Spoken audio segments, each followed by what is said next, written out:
So the way assistive technology is funded from the Ministry of Education for Ontario School Boards is a system called SEAC funding, which stands for Special Equipment Amount, and it's a grant from the Ministry of Education, and it's specifically to support the assistive technology needs to offset the cost of that equipment.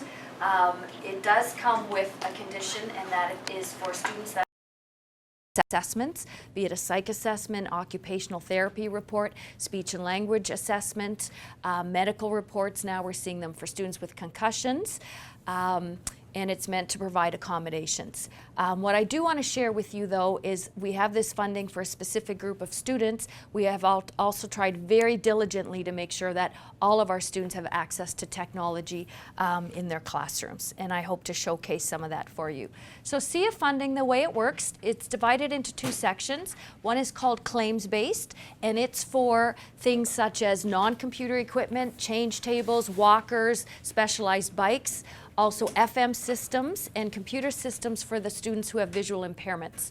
The SEAC per pupil grant, it's a larger allotment of money. It's a one-time fund per year, and we use that to buy most of our laptops and Chromebooks and iPads for students that are in the regular classroom. Our learning disabled students, our developmentally delayed students, some of our Asperger students, and also we use that to purchase our iPads, etc., for our students that our speech and language pathologists work with. So a couple of things as a parent you probably want to know. For the per pupil grant, which is the large amount of money that we use to purchase Chromebooks, etc., there's an application process from the schools where they give us all their information, their assessment pieces, their IEPs, etc. We process those and then we mass deliver the equipment. For claims-based, so non-computer, FM systems, etc., as the needs come in, as the assessments come in, the equipment is purchased for that student. You'll also want to know, and do some of your sons or daughters have SEAC equipment? A few. That equipment moves with a student. So if they move schools within Waterloo Catholic, that equipment moves to the school with them. If they move to a board in Ontario, that equipment also moves with them. Yeah? Yes, yes, till the end of their high school career. What tools are we currently using? And what I want to stress here is that we have been able, through SEAC funds, to provide access for students. So for example, in the Google platform, in the G+ platform, the Read and Write app, we have a board-wide license. So all students have access to that, both at home and at school. We now have BoardMaker Online, which is another cloud-based platform. And again, this allows teachers to create customized activities for students. And again, that's available at each and every one of our schools. Our main categories for software support are students with learning disabilities, physical disabilities, visual disabilities, cognitive disabilities, and communication needs. Where is all of the access? And what I've tried to do is show you the software, the school access, and the home access. And so again, what I'm really excited about with cloud-based is we're no longer tied to a desktop computer with a certain CD. You had to be running Windows version 7, etc. And if you didn't have that, you couldn't use our software. Cloud-based, if you have an internet access, you have full access to the Read and Write app. So the one that I will demonstrate for you is available to all students within Waterloo Catholic. And it's a great learning tool for everyone. I wish I had that tool when I went to school. The speech input alone would have saved me a lot of work. Mindomo, it's a graphic organizer. Ministry licensed, again, because it's cloud-based. It's available on your iPad, it's available on your tablets, on your Chromebooks, etc., at home and at school. Our specialized computers, Chromebooks and laptops for our learning disabled population, students with OT needs, and some of our other students, we allow full take-home rights, which means that if they want to take the device home at night and bring it back the next day, they can. The reason for that is they have homework, and really my laptop is my desk. I don't have binders or papers anymore, so students can take their desk home, their laptop, their Chromebook, and continue finishing their work. A lot of parents now have computers at home, so they don't want the extra stress of their son or daughter carrying that laptop home. They just access it on their home device. So the piece of software I wanted to showcase for you is the Read and Write app. And first thing I want to do, are some of you familiar with cloud-based with Google Docs. Your sons or daughters are into Google Classroom, D2L, some of those apps. If you're not, you will probably shortly be familiar with that. So the first thing to think about, let me just extend my screen for you. I'm in a different platform. Is everything you used to have on the hard drive of your computer is now cloud-based. So what's great about this for me is I no longer have an excuse of why I forgot my homework at school. I can actually access all of these files right on my BlackBerry or on my iPhone, etc. Yeah? Is this safe? Like, are hackers able to access it? So that's an excellent question. I mean, everything in the online environment, there's always a degree of risk, but everything that we had on our desktops, etc., also had a degree of risk. So our IT staff are telling us there's actually more security built into the cloud platform than on the desktop platform. So everything carries a risk, though. There's nothing that's 100% safe. This is vetted through the Ministry of Education, and there's specific rules, etc., and guidelines, no advertising, etc., that can happen here. So, and it's vetted through the ministry. So it's as safe as we can possibly make it. So if you think of your hard drive, it's now all on the cloud. And the activity I wanted to share with you, let me just open that up here. So one of the pieces in the cloud is Google Docs. So like Microsoft Word, and it's a simplified word processor. It has a great sharing capacity, so teachers share documents with students, with their peers. They can write together in this document, so no longer do you have to drive your son or daughter over to their friend's house. They can be electronically sharing in the same document in totally different cities, in totally different parts of the town. So it really does make access an awesome tool. The Read and Write app, and I've included a separate handout on the front of how to install it on a laptop or desktop. It's a little bit different than on a Chromebook. You have to use Google Chrome, and there's a couple of little tips and tricks. What it does, though, is when I'm in Google Docs and I've given permission to use this app, it's a pull-down tab. So no longer does your son or daughter have to go to a different piece of software. Rather, the teacher provides the assignment in the Google environment, and it's a pull-down, push-up tab. It's there when you need it, and you just make it go away. You push it up when you don't need it. So the most powerful thing on this app, or one of the most key features, is the ability to listen to the text. So if you're thinking about some students that are unable to read, that have a learning disability, maybe they can read but not at this level, this is a document that's been shared with them, the first thing they can do is they can listen to text, and they simply press play. You want to learn something about yourself. Use voice notes to answer. Remember. And it will read the text. So if we think of our students with writing concerns, so first of all, they can listen to text to get understanding. They can re-listen if they need to. Now what happens if they still can't write? There's issues with spelling, etc. So one of the key features is the second last little icon. It's called a voice note. It gives you 1 minute to actually record a voice, and if you have longer than a minute to speak, you simply add another voice note. So what I've done here is it anchors it in a word. It simply becomes a play button in a comment bar. My favorite subject in school is gym because I get all of my energy out and it helps me refocus when I have to then sit at my desk to do quiet work. So a very powerful tool. Just even last week I was working with a student, severe LD, forgets things very quickly, so will generate an awesome answer, but as soon as he starts to think about producing it in text, he's forgotten his answer. So what we worked on is teaching him how to use voice notes. He records his answer, and then later on he can go back and he can start to use word prediction if he has time, or we simply do the oral assessment piece. The teacher can share this file with the teacher, she can listen to his voice note, and he can record his answers. So very, very powerful. The next level of that, if we talk about scaffolding the writing, is if they're ready to do some keyboarding, there's a word prediction app. And what happens is it just populates. You get an option of 10 words.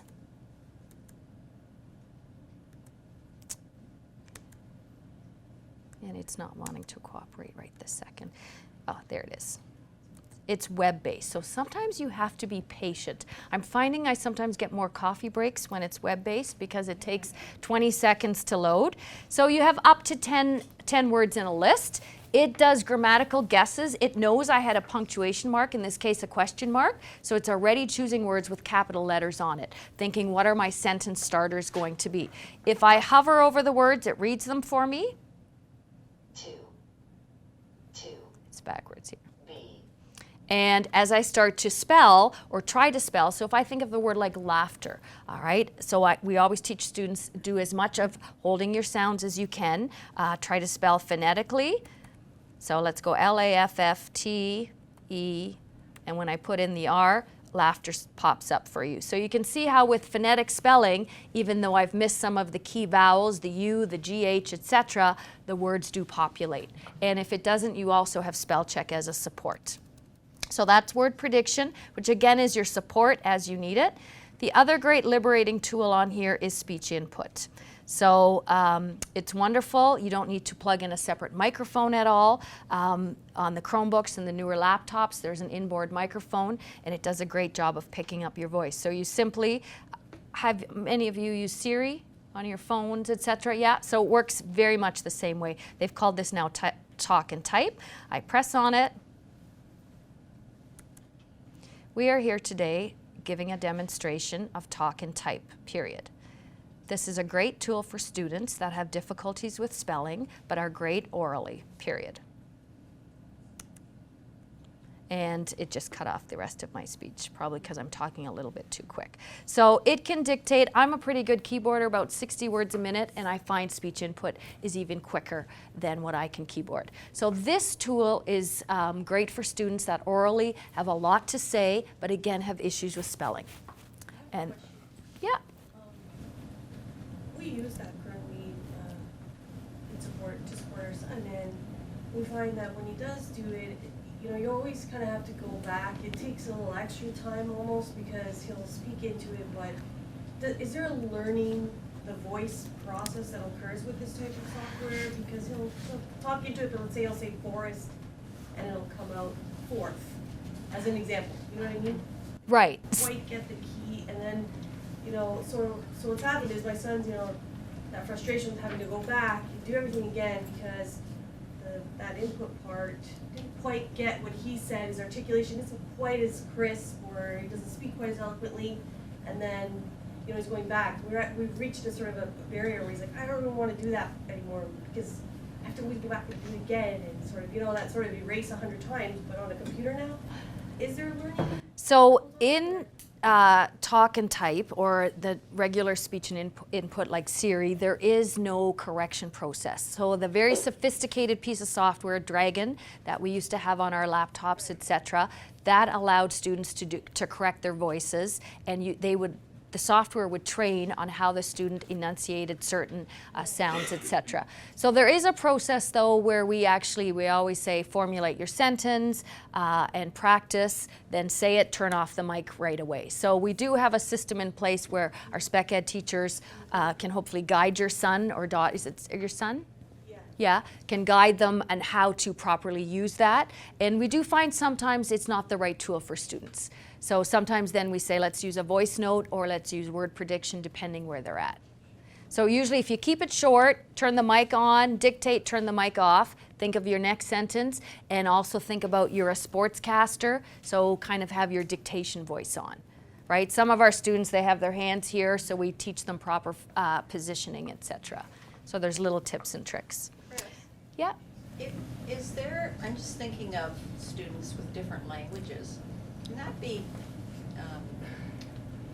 change to the language? Absolutely. This is the power of Google. So what's absolutely amazing is, first of all, if I click on speech input again, and I click here, so I tool down, these are all the languages that I can dictate in. So yes. And then you change your settings in your read and write app to the language you want it to read in. So I use Google Translate actually to talk to my German relatives because my German is very rusty. So one of the things under tools is translate document, and you'll have that whole list of options to translate. So you can translate the entire document. We had, for the first time, we did training at one of our schools, ESL student who just arrived. The teacher and student could not communicate. We did a formal SEA training session where the student had the laptop. They showed them how to translate the document. We changed the voices. The student and the teacher were communicating that morning. It was the most powerful thing to see through Google Translate. So it was amazing. So Google has awesome tools, all right? Lots of options.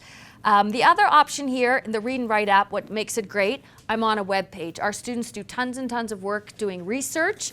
This is a simple app, and when you install it at home or see it on your son or daughter's device, it's on your URL, and you click on it, it's your pop-up toolbar. So the first thing you can do, again, you can listen to text, you can highlight, etc. One of the cool tools they have is what's called Simplify Page. So some of our learners, this is a very distracting page. There's Shop Zoo, you can shop now, you can probably buy some kind of a stuffy. It takes them away from the real purpose of what they're supposed to be doing. So when you simplify the page, it opens a separate page and just has the text for you. And then you can read that again. And you just toggle back to here, and there's your full web page. It also has support for Google Slides. A lot of our students do a lot of PowerPoints, or now it's called Google Slides. It has our textbooks, so students who need electronic textbooks. We have, for example, this is the grade math textbook. They're all PDF files. It has a PDF reader, so I can open up any of these chapters, listen to the text, highlight information, etc. So it really has a broad spectrum of supports for many of our students. And what's great is I'm really seeing a lot of students that started off with early literacy, the iPad and apps, and gradually they've become comfortable with Google Docs, and they're using the Read and Write app, sometimes for speech input, sometimes the voice notes for listening to text. It really has enabled them as learners and to produce products and assignments for them that demonstrate what they are capable of. So it's been an awesome tool. You might have said, but I was just curious, is that Read and Write, is that a free app? So, For anybody? so you can buy it. It's a paid-for app. Okay. Right, so it's free. They have a couple of features that are free, and then if you want all the features, then you have to pay a price. But if your son or daughter, obviously they're in our system, they have full access to this at home. So as long as they log into Google Chrome and they log into their Google Drive, their Google account, they will be able to get this app at home on all their devices. And that's why this is so powerful. It's at home, available for everyone. The other thing I wanted to briefly showcase, for our students that are working at an early literacy and numeracy, so the kind of the JK grade 1-2 level, we've really gone with the iPad because it's a touch device, and students in that population really gravitate towards the iOS devices, and there are a ton of apps. So as a board, we've purchased 91 preset early literacy and numeracy apps. So you'll see on these folders here, we have everything from schedules to music to math to money, daily living, etc. And if you look in one of our subfolders here, we have colors and animals and sorting and opposites, etc. And all of these apps that we've purchased are available on the iTunes store, so they're available, and some of them range from free. It's amazing what's out there that's free. Our most expensive apps are about $40. And some of them are $1.99, $3.99, etc. So as a parent, if you have an iOS device and you just go into the iTunes store and even look at the education category and even look for free apps, basic math facts, etc., sorting, there's a lot of resources out there. The last thing I want to briefly leave with you, how do I support students in the classroom that get their Chromebook or their laptop or their iPad? Our special education teachers at our elementary schools are our assistive technology managers, and one of the things we do is they all have common planning time Wednesday afternoon, so that's when we are able to get them together to do training on the Read and Write app, to do training on the iPad, etc.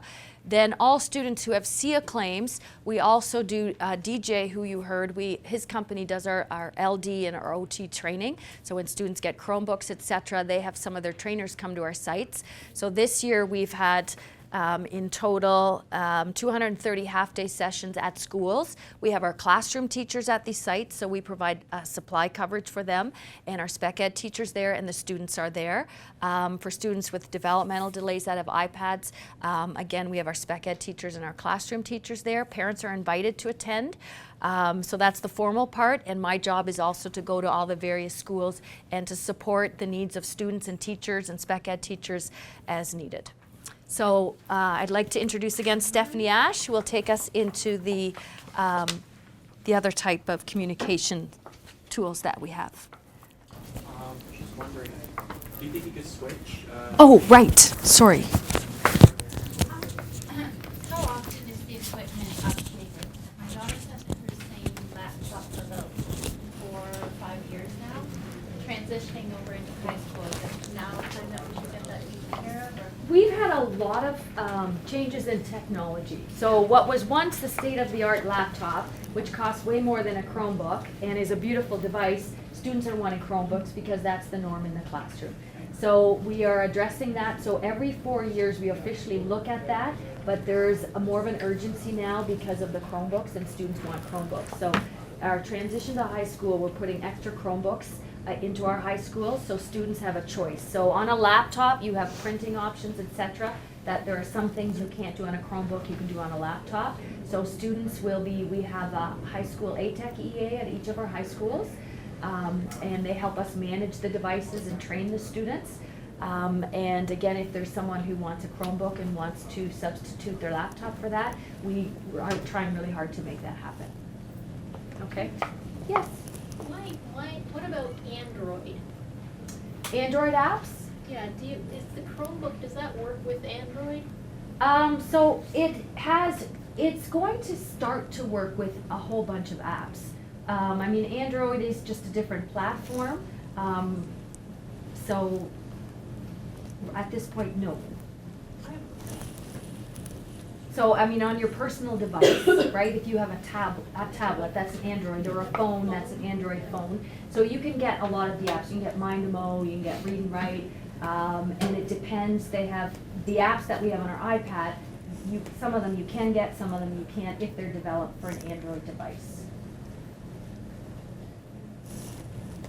Yeah, is it safe to assume that, because I don't know anything about tech, the Google Chromebook is like always up to date and it doesn't sort of run out because it's connected to online stuff? Or, sorry, like I said, I know nothing, compared to a laptop that might like get outdated? You know what I mean? Like, is the Chromebook, 8 years from now, and he has the same Chromebook, it's gonna be up to date because it's connected to the internet and it's updated that way? So, sort of.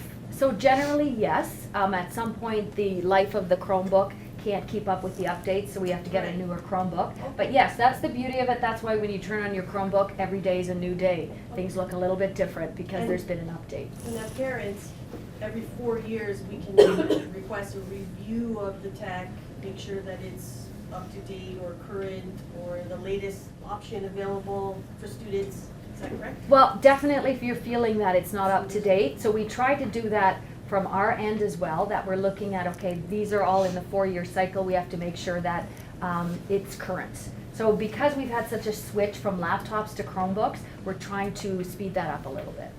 Okay? No, that's okay. So I am one of 6 speech language pathologists that we have in our board. Every school has an SLP assigned to that board, so we're always available to support students in that school. And there has been a huge push over the last, I'd say probably 4 to 5 years with alternative and augmentative communication, mainly because of the introduction of iPads and the new devices that are out there. So I'm going to speak specifically to that today, but I do want you to be aware that within our speech and language department, we offer support for lots of different areas. So we look at speech language, fluency, voice, swallowing, pre-literacy and literacy skills, and augmentative and alternative communication. So if there are concerns in any of these areas, special education teachers can refer to us and we can consult with them and support that student at school.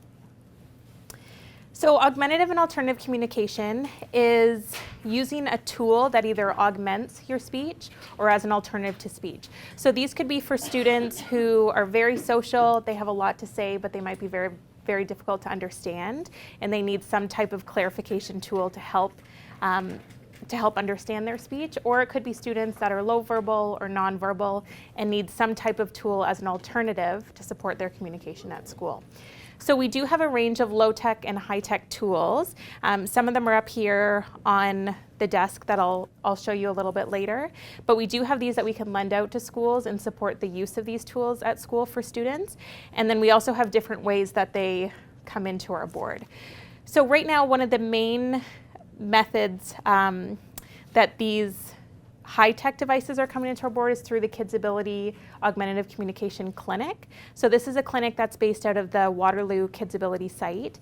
Speech pathologists can refer students to this clinic, and they provide assessment and trial of a number of different devices to see what type of tool works best for that child, and then they would prescribe that communication device for home. So then you would have a communication device at home that then most of the time ends up coming into school. So the SLPs within the school board, we support that transition from Kids Ability to home and then the device coming into school. We also have these low-tech and high-tech tools. So some of the switches, the GoTalk devices up here, we have these that we can lend out to schools. We can do some trials, and then we can put in a request to purchase that device through the SEA funding that Chris was talking about. And then that student would have access to that communication device for their entire school career if needed. We also have iPad trials, specifically with the Proloquo Go app. Are any of you familiar with that app? So it's probably one of the more popular communication apps that's out there right now. It can be purchased on iTunes. It is an expensive app though. And we've been able to do trials over the last 5 years for students that would benefit from it. Sorry? It's time? I just started. Yeah. I know. Well, let me show you this really quickly.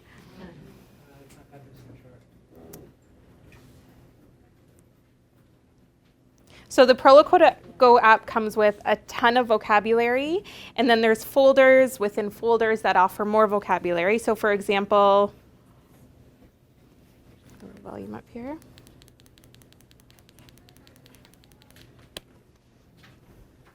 I want pizza. I want pizza. So anything can be programmed into this. There's lots of different folders based on the category of word that the student might be looking for. Yes? When do you start exploring doing this as opposed to just traditional speech therapy and saying, okay, maybe we have to go for augmented communication? So it completely depends on the situation. We have some students that come to our board with something like this. So we're often using this, but also encouraging their oral language. So we're always pushing for that oral speech, but this can be used as kind of a backup if the student needs something to clarify their speech. If it's a student that might have a type of disability where they're nonverbal and they don't have any communication skills, we would recommend something like this and start trialing it within the board. But I often mention to parents, this is part of their toolkit. So we might start with something like this, but the goal is still verbal language, but this is to have as a backup and in their toolkit if they need to use it for communication. It's always felt like this is almost giving up on the verbal speeches, going this route, so we've hesitated to go that way with that SK kid. Yeah, and there's actually research behind these communication devices that show that when students are using them, they're actually speaking more because they're hearing those models over and over again, and they try to repeat what they're hearing. So, you know, we're still always working on that speech, but this is in their toolkit if they need something to support them at that moment with their communication. How much support is there for with hands-on with one of you six in the school? Are you there specifically for the teacher to support the teacher to help the student? So we work as consultants within the board, but we also have communication disorders assistants within the board that do direct intervention with students. So we usually try to get that early intervention piece start in kindergarten, and usually students between kind of kindergarten and grade 3 might be eligible for that direct support. We don't call it therapy in the schools, but it's basically the same thing. So it's working one-on-one on those speech and language goals. And then as they move through their school career, if there's still a need for speech and language support, we're always available to consult, to help with IEP expectations, to offer programming in the classroom.